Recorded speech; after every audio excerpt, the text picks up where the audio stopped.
God is good all the time. Okay, let's shout more. Okay, with all our voices. God is good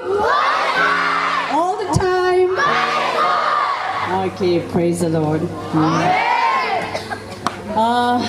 We would like to thank the jovial praise and worship team for this blessed time that we have together. And I don't know which button. I will not use English tonight. I'll be speaking in our dialect. Okay. Kipam in tabang jovial praise and worship team hon. Hilaya lihong kihop hom piva ba choy la ho isa o haile. Anom again to upon meet him here, but then it's like a little heaven on earth. Nah, a feeling so I'm not done so. But when we go to heaven, van kamishon ting ule nam kim chitin nam tinin ba choy la o khana kito tai sa dio chu itin nok ta dem ti pa chu egel do sa in pathin ka thang vai ni hale masang thupi thusim neu khat ga se ta dilan Numei Chapang khat hi Numei Chapang khat hi aumin ama hi howin kai na chin mi vai cha hi na ma hi howin kai ya chia hi le address to hoilo na van hoi anei lo che chu howin a hi mi tam pita ki khom hi chu hi chi phana hi man song ato na ding mun chu a hol le le hi le om nan chu avan a hoi lo bes a hoi thim lo che chu a loi hon to sa nom lo pha mun a on do na chi phana chu ma song tha se ki sa in mai langa hi ga chia ka shi so ta chu hi chi phana hi pastor pa hin amu ta chu amu phana pastor pa song ipet na him atila ka to na ding mun ahipoi atin ala pastor pa song ale hungen ken na pui lo nge atila ama song ki pa tin ading do en chi ding a ko na ga ki vela le avan hoi lo chu an gel do en hi chi phat chun ato ki ta ne le pastor pa song a he thimin hi cha chun ai pham aloi ho ko ma chun apui lu den no mo sa ngen te apui lu aloi ho chu a ki hin sa en la chun ato sa en ale hi chi chapang no chun alung chi ma hin in lang a thuna hi pe gelam te ai le alung chi mai gai tu thupi pen so ke tapangin howin kai no midam zong hel lang hi le tu nia ke zong mun ka chan lo ta banga he ka loi dang zong chang lo de ka howin no hin le wa hi tai je chun howin lin dom khat he angai cha tai ti chu a he tai ti chu na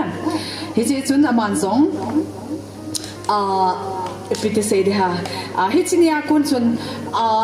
howin sa na dinga he sum ka khol de he tin aki ge sa tai ti chu hi chi phat chun aman zong anu apa te hon suma pi hau chu a khol pan tai ti chu na ai vain wang sit ta in chi chapang no hi hong dam mo tai ti chu ha na ni na ai le ipitiam phat chom khat zo aki zen zo hin phulo halloween a hong thi tai ti chu hi chi phat hin anu apa te hon pastor pa ko ben pastor ka chanu hi achitai ahin hu abe tai je chun a funeral service nangin bolin lang sha na thu ho nangin nu se pe nang ni vui pe vin a je chu adam lion zong nang hin ngai chama ma sing na men pha pha sing ati aga ko ta ve te chu he che chun pastor pan zong aga chin chapang nu chu epiam aluk na ko na chu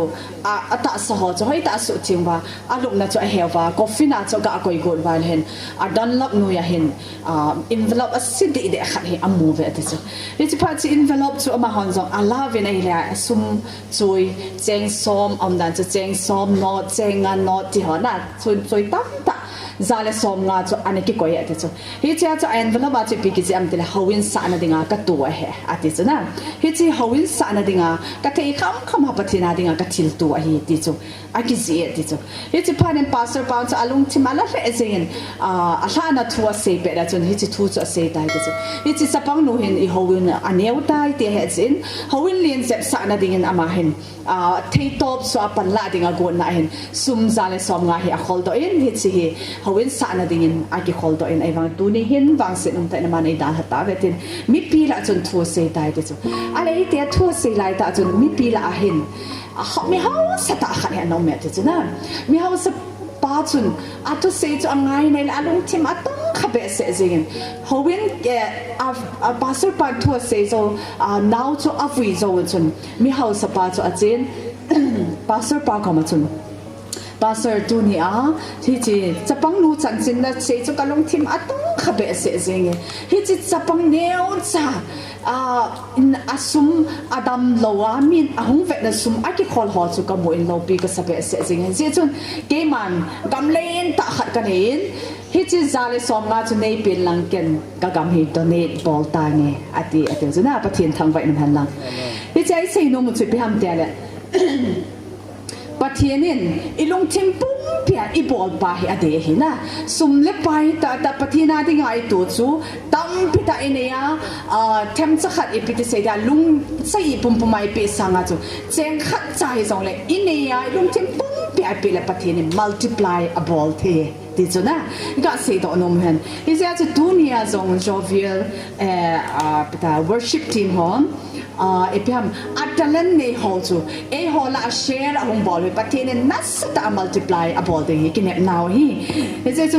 as epia la azong chuna little is much when it is in God's hand so them cha khat cha jong chu Pathen khut a hlun teng la tam pita a phasi te chu da is it dunia now te hon zong ade de boarding hoi ta youth hoi ta Pathena ding in kevang in mataka bol thei poi la sa zong ka thim poi tia ikingai se lo zeu Pathenin na talen na chu na a he is that so na bol thei sun chu Pathena ding in ball in Pathenin multiply na ball bi ding hi ti pa chu ga se do nom hela tu